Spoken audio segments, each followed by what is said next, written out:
Smoothies. Welcome in the world of smoothies, making with cresses.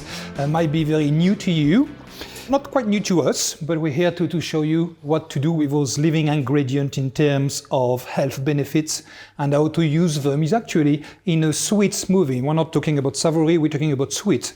So if you look at Sakura Cress, you know, it tastes like a radish, like a black radish, horseradish. So it's quite bitter. To counter the balance of that, we have a different ingredient here, which is blackberries, blackcurrant, beetroot, ginger, agave syrup, and rice milk also. So that's a vegan recipe.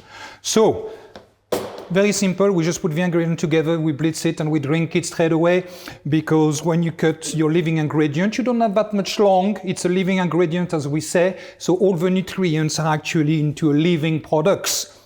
And that led me to a story before we start. Us as a human being, we are not carnivores. You know, we are herbivores, funny enough. You know, our intestine and our metabolism is not designed as a carnivore. A carnivore's got a very short intestine, and in his stomach, he's got one stomach. One part on his stomach, a whole.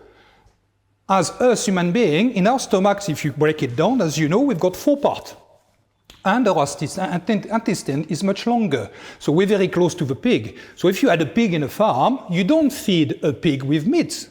So if you want a very well-balanced diet system, what we do a ratio of 80-20. So when I say ratio 80-20, it's simply 80% vegetable and 20% meat or fish and other elements you put in your plate.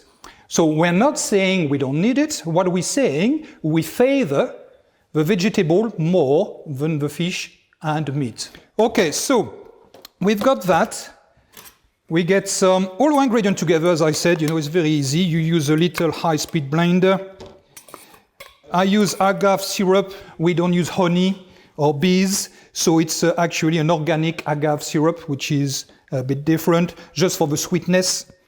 So we've got here blackberries, sweetness of the agave syrup, a little bit of ginger, freshened ginger. We wash it, dice it, blackcurrant, and the sweetness of a beetroot. You know, red velvet, the red velvet cake is actually a beetroot cake, so there's nothing wrong using beetroot as actually a dessert or as actually using the smoothie.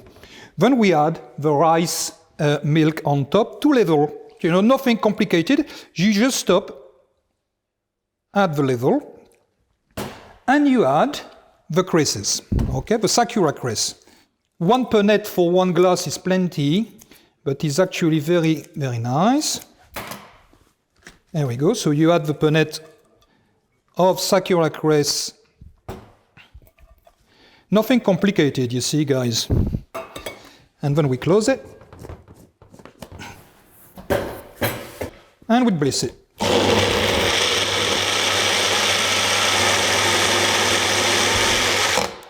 Not for too long, because you don't want your mix and all the ingredients getting warm. It's not very nice. And also you're going to kill all the nice nutrients.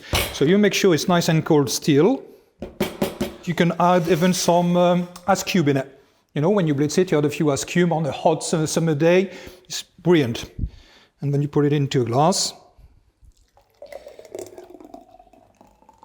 And that, it's a wonderful glass of pure, nutritious, delicious purple smoothie. We'll finish it, if you wish, with the Sakura Cress, just to give a hint of what's inside the glass. And here we go. So you serve that in a spa, you serve that in any food concept, as a breakfast in the hotel, and so on and so on and so on. I'll be very happy to drink that every morning. So I hope you enjoy that and you'll do it as well.